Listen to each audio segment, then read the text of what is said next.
Olá, meu amigo, minha amiga, olha só, preparação, reta final, né? Não adianta esperar o edital sair para começar a fazer questão.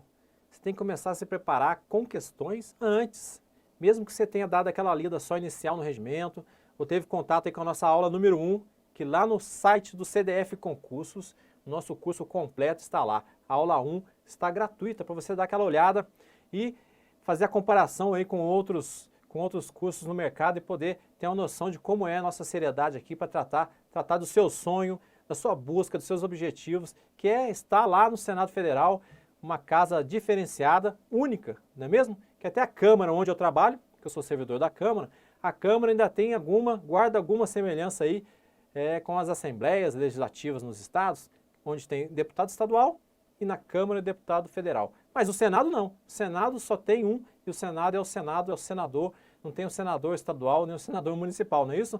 Tem o senador da República, que é o parlamentar integrante do Senado Federal. Vamos lá, nosso quarto simulado, para te ajudar aí nessa preparação.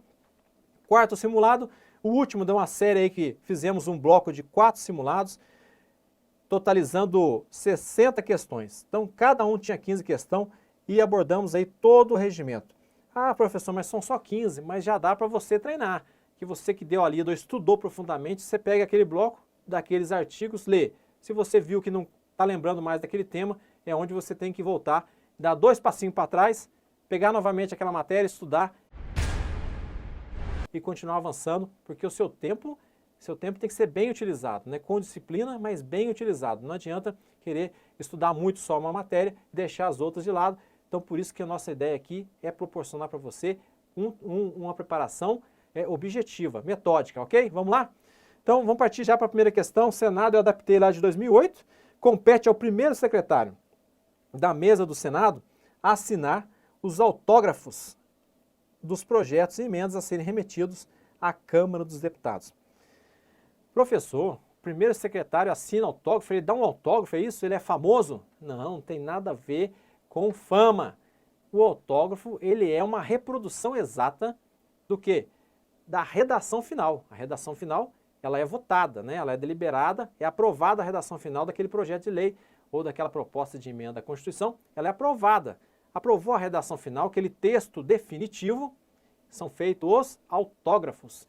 Não, peraí, professor, o autógrafo que eu sei é aquela rubrica daquela pessoa ali, aquele famoso, aquele grande ator ou aquela autoridade no assunto ali, aquele que escreveu um livro, por exemplo, aquele esportista como esse aqui, ó. Então essa questão está o quê? Está errada, né? Porque não é o primeiro secretário, já vou dizer quem é.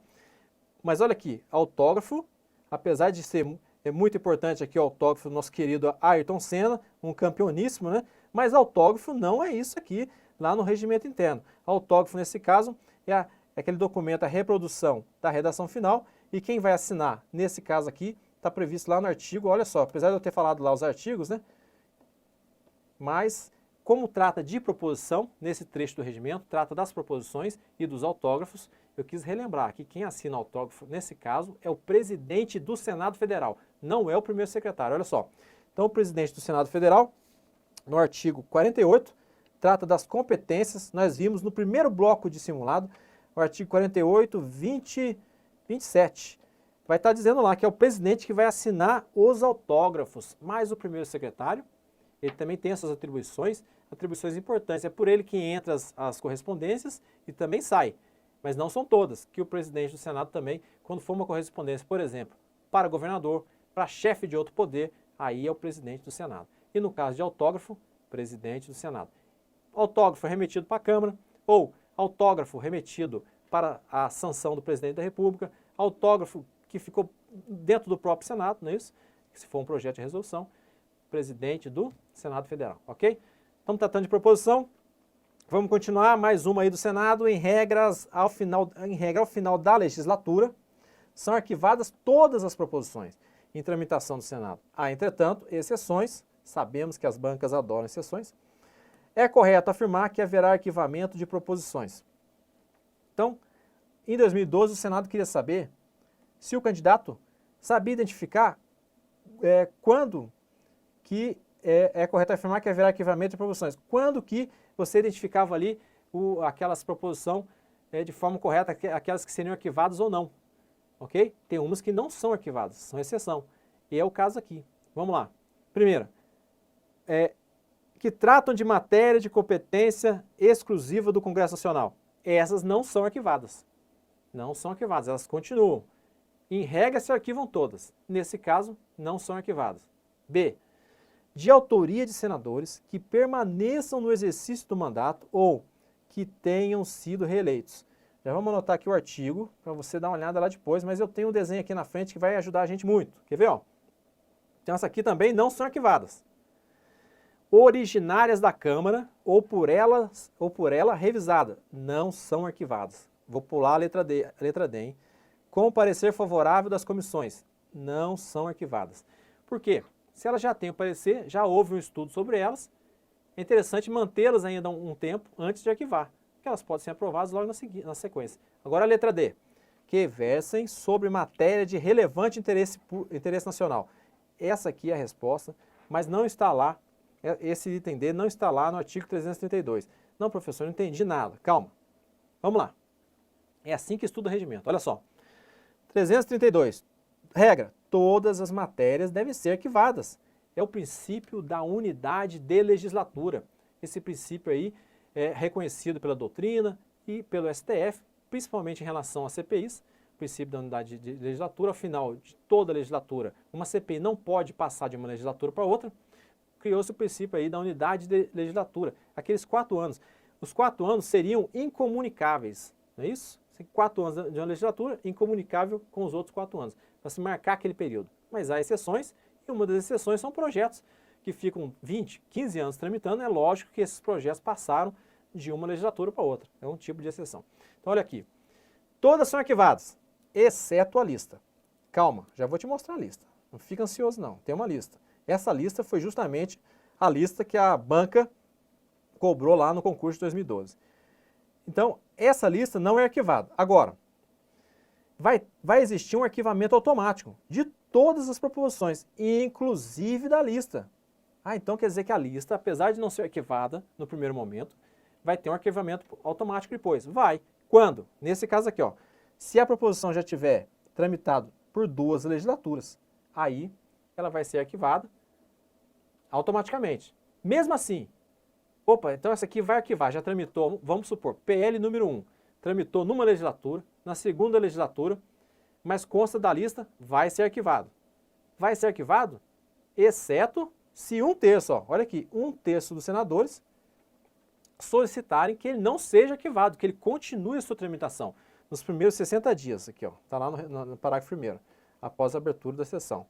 Então, nos primeiros 60 dias, 1/3 dos senadores, então 27, solicitam a esse projeto. É muito importante, é interessante que ele permaneça, mesmo ele estando na lista por duas legislaturas. Não entendi nada. Então, vamos lá. Tem um monte de proposição tramitando.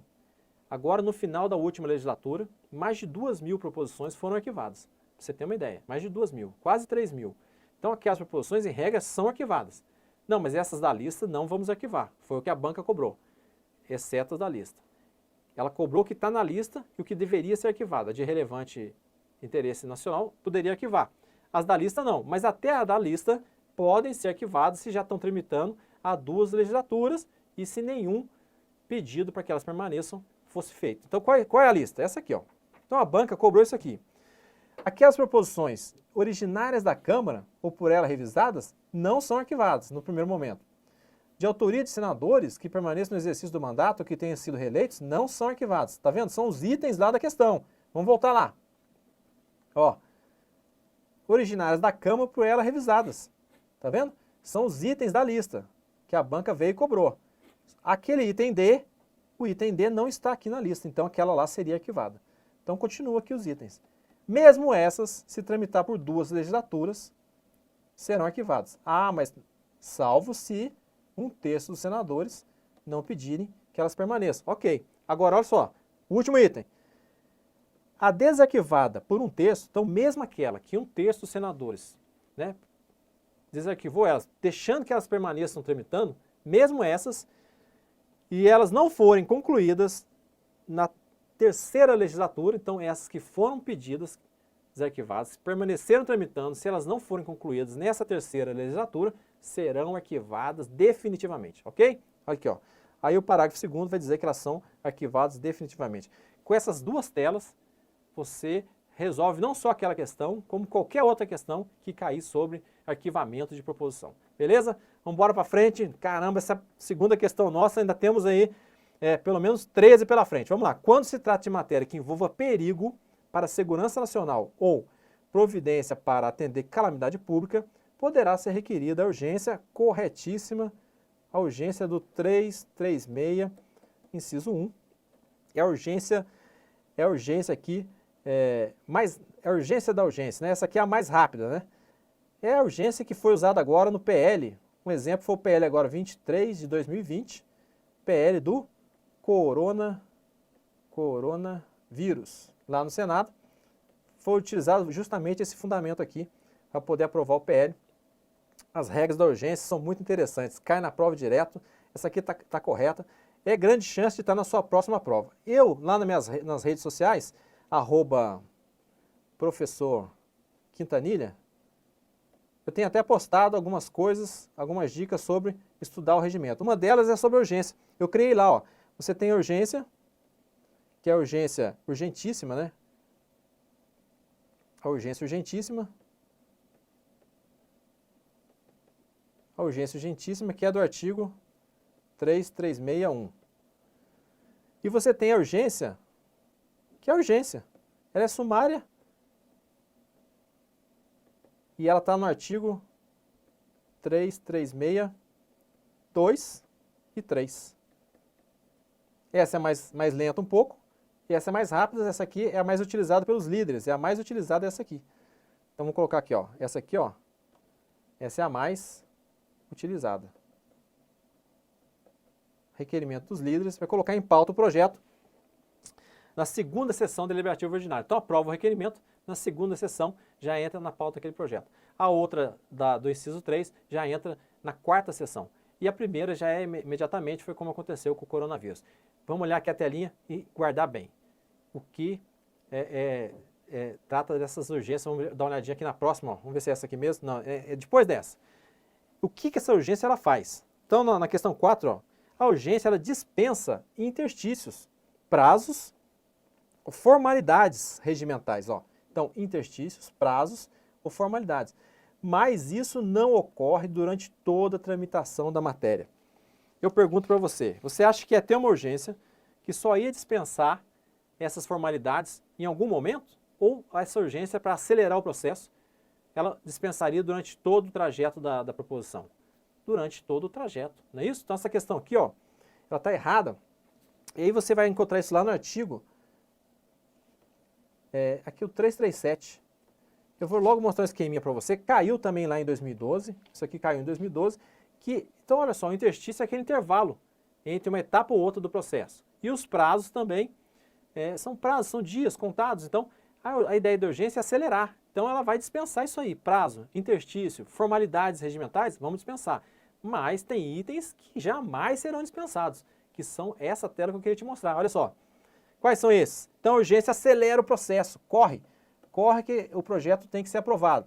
Isso aqui caiu lá em 2012. Acelera o processo, então urgência dispensa, você vai guardar assim, ó, urgência dispensa, PIF, lembrando que acelerar pular prazos, interstício, né, para você não confundir esse P com o P aqui de baixo. Dispensa prazo, interstício e formalidade, dispensa PIF, mas não dispensa PQD. Ah, mas professor, o que é PQD? A galera que era do Exército, e eu fui do Exército durante 11 anos, fui sargento e fui tenente do Exército, eu usei esse mnemônico, porque PQD é aquele camarada treinado que vai fazer o salto, né, de avião, e ele é todo preparado, tem as etapas, tem o curso para fazer, não é fácil. Então é o PQD. Então a dispensa, então olha só, a urgência dispensa PIF, mas não dispensa a presença de um PQD para cumprir a missão, ok? Então PQD você vai guardar? PQD é o quê? Pareceres, quórum e distribuição das cópias, para dar publicidade àquilo que você está votando. Às vezes no plenário você está vendo a votação, o pessoal fala assim, mas presidente, como que eu vou votar se eu nem vi ainda o que está sendo votado, a cópia? Ele está cobrando o quê? Um item que não pode ser dispensado, que é a distribuição de cópias, ok? É esse item aqui, ó. Quando você vê um deputado, um senador falando, cadê o texto final? Ele está cobrando a distribuição. E esse item realmente ele é indispensável. Não, a urgência, não, mesmo que esteja em urgência, ele não vai dispensar esse item. Agora, prazo, interstício e formalidade, o PIF é dispensado. Guarde aí. PIF, PQD. Questão 5, o presidente da República remete um projeto de lei, então envia um projeto de lei em regime de urgência. Então, ó, estamos falando da urgência. Então você tem urgência, lá no regimento, urgência constitucional e urgência regimental. Nós estávamos tratando até então da urgência regimental, o artigo 336 lá do regimento, e outros, né? O principal é onde ela... E a urgência constitucional, ela também tem previsão lá no artigo 64, acho que é no parágrafo 1º, não é isso? Depois você confere lá, constitucional e regimental. Aqui nós estamos falando do qual? Urgência constitucional.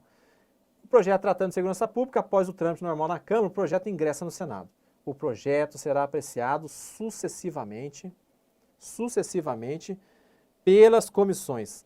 Agora aqui você vai ter que ver o seguinte, vamos marcar aqui, ó. Esse artigo aqui é lá na frente daquelas proposições sujeitas à disposição especial. Então lá no artigo 375, acho que no inciso 2, ele vai dizer o seguinte, que se o projeto tiver em urgência, ele não pode ser sucessivamente. Ele passa na comissão 1, porque quando chega para o presidente do Senado, ele distribui, em razão do tema de cada projeto, distribui para as comissões competentes.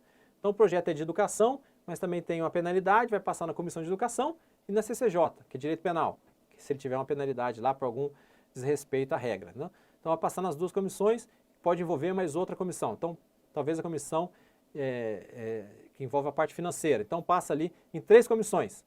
3 comissões, olha só, ele vai passar o trâmite normal, vai passar primeiro numa comissão, depois na comissão 2, depois na terceira. Isso é sucessivamente. Agora, o regimento fala que se tiver urgência, ele é simultaneamente. Ele vai chegar nas 3 comissões ao mesmo tempo. Então olha só, a diferença é essa aqui, ó. Sucessivamente é assim. Entra aqui, vem para cá na comissão 2, depois vai para a comissão 3, sucessivamente. Agora, como que é feito no projeto que está com urgência? Aí nós tiramos daqui, esse projeto vai chegar aqui, e vai chegar aqui, e vai chegar aqui, simultaneamente, não sucessivamente. O PL vai chegar nas 3 ao mesmo tempo, e nós podemos acrescentar o seguinte, se você for lá e ler esse artigo aí, o 375, essas comissões terão, acho que no inciso 3, 25 dias para emissão do parecer. E no inciso, logo no início do 375, no inciso 1º, nessa primeira comissão, e somente nela, em razão da urgência, teremos aí 5 dias para que os senadores, 5 dias úteis para que os senadores façam o emendamento da proposta. Porque se ele deixar para emendar em todos ao mesmo tempo, não vai dar a celeridade que é necessária. Então, na primeira comissão, só naquela, 5 dias para emendar, 25 dias para fazer o parecer, e tem outras regras lá. Eu só estou citando 3 para você guardar aí no 375, ok? Então, simultaneamente, a questão está errada em razão só daquela palavrinha ali, é característico da banca da época, não é isso? Fundação Getúlio Vargas, mudar uma palavra ou outra. Senado Federal, o regimento seguindo o comando constitucional próprio, regula o procedimento de emenda. Quanto a esse procedimento, a proposta será aprovada se obtiver, em um dos turnos, 3/5 dos votos dos membros da casa. Opa, tem aquele ligado aí, já pegou, né? Ou não? Na prova não era fácil identificar esse erro, que eram 5 itens, e a banca misturou a parte constitucional, aquela parte do artigo 60, sobre os momentos que não é possível fazer emendamento da Constituição, que é de intervenção federal, estado de sítio, colocou também que emenda que tende a abolir cláusula pétrea não é possível aceitar, não é isso? Separação dos poderes, colocou esses itens e colocou esse item lá no meio. Você lia 1, 2, 3 vezes e não identificava o erro. Qual é o erro? Aqui, ó, pessoal ligado aí, ó, um turno, tá vendo? Em um dos turnos. Não, nos 2 turnos. Nos 2 turnos. A questão está errada só por causa dessa palavra aí.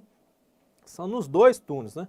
Então lá no artigo, para você ficar ligado, 354, vai reproduzir lá o texto da Constituição e você vai identificar que são 2 turnos, ok? Questão 7, compete exclusivamente ao Senado.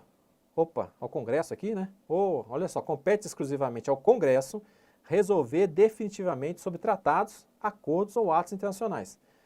Qual artigo aqui está falando? Exclusivamente? Artigo 49 da Constituição Federal.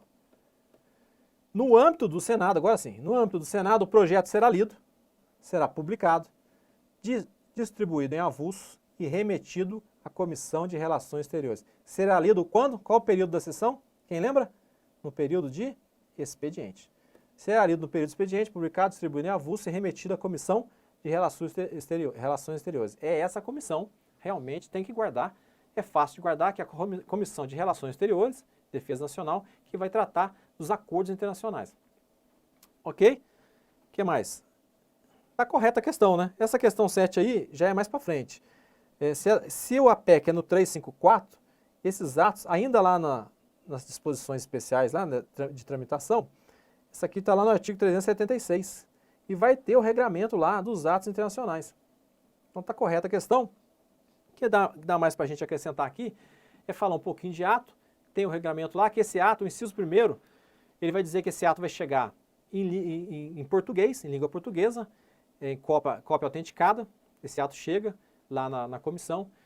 Tem os prazos também para emendamento desse ato, tem o prazo para cumprir o parecer desse tipo de proposição, que vai gerar o quê? Um projeto de decreto legislativo que vai tramitar na Câmara e no Senado. Eu e um colega lá da Câmara escrevemos um artigo sobre os projetos de acordos internacional, fizemos um artigo, fizemos um levantamento desde a Constituição de 88, aí já na área de ciência política, porque eu faço mestrado em Poder Legislativo lá na Câmara, estou finalizando o mestrado e durante o mestrado uma das ideias é tratar dos atos. Eu e o colega apresentamos lá numa jornada de pesquisa e extensão. Se alguém tiver curiosidade de estudar um pouco mais, só se você tiver tempo, para entender mais um pouco o processo dos atos internacionais, mas não vai cair na sua prova, é só para você ter aí curiosidade, que são milhares de atos todos os anos, ok? Acho que eu coloquei o link aqui, ó, vamos dar uma olhada. O artigo é esse aqui, nós publicamos em 2018, numa revista lá do Paraná, da Universidade Federal do Paraná, Acordo Internacional, a relação entre Legislativo e Executivo, traduzidos em números, aqui sou eu e o colega, ok? Curiosidade, bora para frente. Oitava questão do Senado ainda, dentre as medidas abaixo, relacionadas previstas na Constituição, assinale qual delas é de competência privativa. Olha só, de novo aí, foi essa prova de 2008, 2012, ela é marcada com muito tema da Constituição Federal, dos artigos 44 até o artigo 75, tem que ler, mesmo que a banca mude, eu acho que essa leitura é a base para você entender o regimento. Então olha aqui, presta atenção. Então, competência privativa, você já vai ter que lembrar, opa, privativa, artigo 52 da Constituição Federal. Processar e julgar o presidente e o vice-presidente da República por crimes de responsabilidade. Tem chance de cair esse tipo de tema? Tem, porque recentemente na nossa história, em 2016, ocorreu todo esse processo que podemos acompanhar pela mídia e em rodas de amigos e conversas, a gente viveu isso. Então a banca também, aqueles que formam a banca também presenciaram. Então pode ser que o impeachment seja um tema até da redação, né, da prova dissertativa, se ela existir. Então olha, é competência do Senado aqui? Privativa do Senado, letra A? Acredito que sim, né? Resposta letra A, deixa eu ver se eu já coloquei aqui, eu coloquei aqui para frente. Olha lá, letra A. Vamos voltar aqui. Julgar anualmente as contas prestadas pelo presidente da República. Olha, julgar anualmente já não é privativa do Senado Federal. Julgar anualmente é competência exclusiva. Então aqui seria o artigo 49, exclusiva do Congresso Nacional. E olha, aqui eu tenho uma observação para fazer. Eu trabalhei no TCU como auditor federal de controle externo. Então trabalhei lá no TCU durante 5 anos, 2008 até 2013. O Tribunal de Contas da União, o que ele faz nessas contas do presidente da República? Beleza, quem falou? Ok, faz o parecer prévio. O TCU não julga, ele aprecia e vai elaborar o quê? O parecer prévio das contas do presidente. Quem vai fazer o julgamento é o Congresso Nacional, titular do controle externo. Então olha aqui, então a gente tem lá, por isso que eu digo, para ler dos artigos 44 até o 75. Lá no artigo 71, vai dizer que o Tribunal de Contas vai apreciar. Então o TCU, vamos mudar a coisinha aqui. TCU vai apreciar. Elaborando ali o parecer prévio. Já o Congresso Nacional vai julgar. Agora tem uma discussão grande, e aí não sei se vai cair na sua prova, mas para você saber, chegando lá no Congresso Nacional, a Comissão Mista de Planos, Orçamentos Públicos e Fiscalização, a CMO, então aqui é o Congresso Nacional, a CMO vai fazer lá o parecer dentro da CMO das contas. E isso era feito um projeto de decreto legislativo. Tramitava na Câmara, tramitava no Senado. Mas um mandado de segurança recente de 2015, mandado de segurança de 2015, 2016, do ministro Barroso, vai falar o seguinte, que essas contas têm que ser tratadas da mesma forma que as leis orçamentárias. Então não pode ser tramita na Câmara e tramita no Senado, o projeto de decreto legislativo. Tem que tramitar, tem que ser deliberado em sessão conjunta da Câmara e Senado, assim como são feitos os vetos em deliberação conjunta. Mas isso é tema aí, dificilmente vai cair, só para você saber que tem essa discussão no STF de como será feito esse julgamento. Foi durante anos feito o projeto de decreto legislativo. Agora, cogita-se que esse projeto não tramite nas duas casas, mas seja julgado numa sessão conjunta das duas casas, numa vez só, ok? Bora então, essa aqui é letra A. Todas essas outras competências, escolher dois terços dos ministros do Tribunal de Contas da União, também é exclusivo do Congresso. Autorizar o presidente e o vice a se ausentarem do país quando a ausência for superior a 15 dias. Também competência exclusiva do Congresso. Olha, isso aqui é diferente do artigo 39, inciso 1º, do Regimento Interno do Senado Federal, que vai dizer que o senador, ao se ausentar do país, tem que comunicar à presidência. Então, ao se ausentar, lá não pôs prazo de 15 dias. Ao se ausentar, o senador tem que avisar, porque tem votação, é dinâmico, então a mesa tem que publicar quando aquele senador não vai se fazer presente, o que pode impactar no quórum e outras coisas, então tem que avisar a mesa, 39, inciso 1. Aqui está lá na Constituição, que é o presidente e o vice. Autorizar o presidente da República a declarar guerra e celebrar a paz também, essa autorização exclusiva do Congresso Nacional. Resposta letra A, nós já falamos, e o nosso gráfico que a gente sempre cita em outras aulas, dos 4 artigos, com sanção, sem sanção, 48 e 49, Câmara dos Deputados, sem sanção, que é um projeto de resolução, ó, e Senado Federal, sem sanção, projeto de resolução. Bora para frente. Questão 9. A Constituição estabelece que ao Senado compete o julgamento do presidente e vice. Já falamos, hein? Impeachment, né? Em crimes de responsabilidade. Essa atribuição privativa do Senado possui regras regimentais, que devem ser cumpridas. A esse respeito, servirá de escrivão um funcionário do Supremo Tribunal Federal, por este indicado, na condição de presidente do órgão julgador. Olha só que maldade, né? Faz sentido. Se o presidente do Senado, durante esse momento, é o presidente do STF, o presidente do STF traria, junto com ele, um escrivão para poder elaborar ali e auxiliá-lo. Não.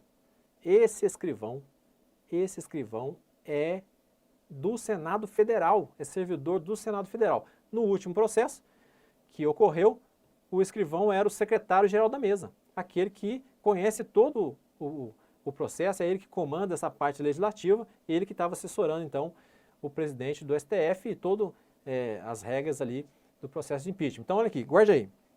Tem várias regrinhas lá sobre o processo de impeachment. Essa aqui, do escrivão, está lá no artigo 380, se eu não me engano, no inciso 6, e você vai ter que consultar lá essas regrinhas. Na aula a gente trata com mais cuidado, com mais tempo, né? Mas aqui, para resolver a questão, guarde bem, não é do Senado, do STF, esse escrivão é do Senado Federal. Questão 10, compete privativamente ao Senado aprovar previamente por voto secreto, após a arguição pública. Cai em prova isso aqui? Ah, mas cai muito, né? Arguição pública, a escolha de ministro do Tribunal de Contas da União. A escolha de ministro do Tribunal de Contas da União, pelo presidente da República. E aí, certo ou errada? Correta, né? Exatamente isso que está lá, compete privativamente ao Senado Federal. essa escolha de autoridades é um título dentro do regimento. A gente já está avançando. Estamos chegando na reta final, próximo aos princípios. Competência privativa do Senado, lá na frente a escolha de autoridades, a sabatina, né? Olha, a confusão aqui é com a escolha de chefe de missão diplomática permanente, porque lá, essa sessão aqui não é pública, é secreta. Aqui é pública. E lá, no chefe de missão diplomática, está na Constituição Federal, lá é em sessão secreta. Essa grande tema aí abordado pelas bancas. E aqui ainda tem, nesse mesmo modelo, vai ter o PGR, governador de território, outras autoridades que a lei assim determinar, os magistrados da Constituição Federal, presidente e diretores do Banco Central, estão tudo lá nesse artigo. Mas a grande sacada das bancas aí na hora de cobrança é comparar essa sessão pública, essa arguição pública com a sessão secreta, mas aí em caso de chefe de missão diplomática permanente, ok? Então essa questão está correta, não tem muito segredo. Lá no regimento é o título 10, que é a escolha de autoridades. Começa ali lá por volta do artigo 383. Vamos tocar. Questão 11. A avaliação do sistema tributário nacional será realizada a cada 5 anos por um grupo de senadores da Comissão de Assuntos Econômicos, comissão permanente da estrutura do Senado Federal prevista no regimento interno, designados pelo presidente da comissão. Quase tudo certo. Esse prazo aí realmente é difícil, porque lá não vai falar em 5 anos. Lá no artigo 393, vai dizer que é anualmente. Não só de 5 anos, anualmente. E você tinha que ler esse 339A combinado com 99A,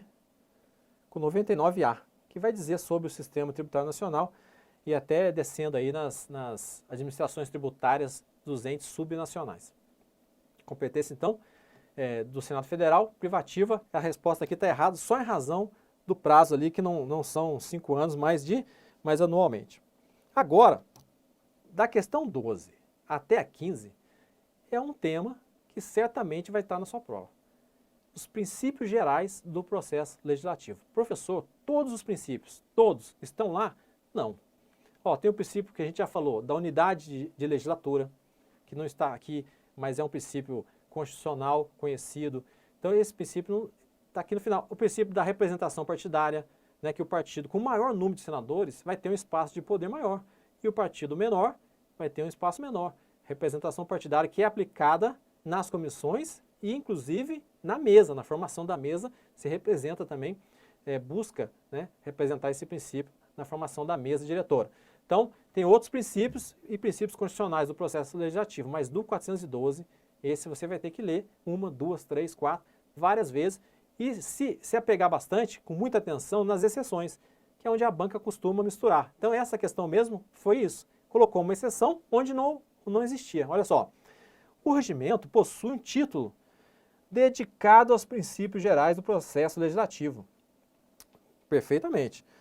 São 13 incisos lá, no artigo 412. Artigo 412. São 13 incisos. Consubstancia princípio a preservação dos direitos das minorias, salvo acordo de líderes em sentido diverso. Direito das minorias também é outro princípio que o STF já disse que ele tem que ser respeitado e muito. Está lá no regimento interno, no final. Tem exceção? Não tem exceção. Acaba aqui, ó. Acaba aqui, ó. Você tem que guardar. Preservação dos direitos das minorias. Bem aqui, ó. Não tem esse salvo. Então a questão está errada, porque criou uma exceção.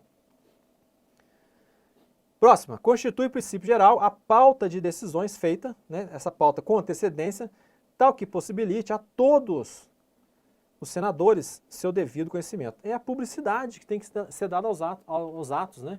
A publicidade, a transparência, que todos saibam, tomem conhecimento daquilo que vai ser votado, das decisões que estão sendo tomadas, correta. Essa aqui não tem, está irreparável, corretíssima aí, assertiva. Lá no inciso 11, esse aqui, 412, inciso 11. Penúltima questão aí do nosso simulado, constitui o princípio a nulidade de qualquer decisão que contrarie a norma regimental. A nulidade de qualquer decisão que contraria a norma regimental. Demonstrando aí a força do regimento, a sua importância no processo legislativo tem que ser respeitado. Você vai ver isso durante as sessões dos senadores cobrando. Presidente, isso não está previsto no regimento. Presidente, isso aí contraria o artigo tal do regimento. E aí pode ser feita até uma questão de ordem, né? Então, olha, essa aqui está corretíssima. E aqui eu trago um exemplo de como a gente faz isso, o estudo desses princípios em nossas aulas lá no CDF. A gente coloca na tabela e vai destacando aquilo que é importante. E mais, tem exemplos na teoria, coloquei alguns exemplos da aplicação dos princípios. Mas olha lá, na tabelinha, você tem que andar com essa tabelinha. Então esse caso aqui, ó, é o inciso 4, ó, nulidade de qualquer decisão que contraria norma regimental. Pode ver, ó, também não tem exceção aqui para cá, né? Ó, prevalência de norma especial sobre a geral. Também eu já até coloquei, ó, não há exceção. Impossibilidade de prevalência sobre norma regimental de um acordo de liderança. Então a liderança ali se reuniu, os líderes, os senadores, ó, a gente quer fazer essa alteração. Não pode, exceto aí que a banca vai te pegar, ó, que quer te pegar, porque aluno do CDF não ocorre isso, ó. Exceto o que, ó? Exceto quando tomada por unanimidade de votos, mediante votação nominal, resguardado o quórum mínimo de 3/5 dos votos dos membros da casa. Então tem que ter pelo menos 3/5 lá e tem que ser unânime. Por isso que o presidente fala, eu gostaria de consultar aos líderes se há acordo para fazer assim, assim, assim. Se um líder não concordar, dificilmente ele vai conseguir tocar para frente esse acordo, porque tem que ter unanimidade. Boa? Vamos fazer a última? Vou fazer a última para a gente encerrar, ainda é de princípio, porque em 2012 tinha 2 questões, eu acho que cada uma com 5 itens, totalizava ali 10 itens, acredito, sobre princípio. A última então, constitui princípio geral do processo legislativo, já estou ficando com saudade, hein? Vamos lá no CDF, consulta a gente lá, vê nossos cursos, como a gente está tratando esses temas, tá bem legal aí para te ajudar. Ó, constitui o princípio geral do processo a análise valorativa do conteúdo das leis e do procedimento de sua elaboração. Quem leu, quem tem aquela tabela e leu 1, 2, 3 vezes, vai lembrar, opa, isso aí eu não li na nossa tabelinha lá dos princípios gerais do professor Ronaldo Quintanilha. Não está lá, então isso aqui não é princípio, está muito bonito, está legal você fazer uma análise do conteúdo, do valor da lei, mas não é princípio geral do processo legislativo, foi inventado, está errado, e é assim que a gente encerra, ó. Encerramos aqui, agradeço mais uma vez sua atenção, desejo tudo de bom, se esforce, acredite que o trajeto, toda essa trajetória, toda essa caminhar, ela não é fácil, mas no final, não tem dúvida que você não vai se arrepender. Um grande abraço e bons estudos!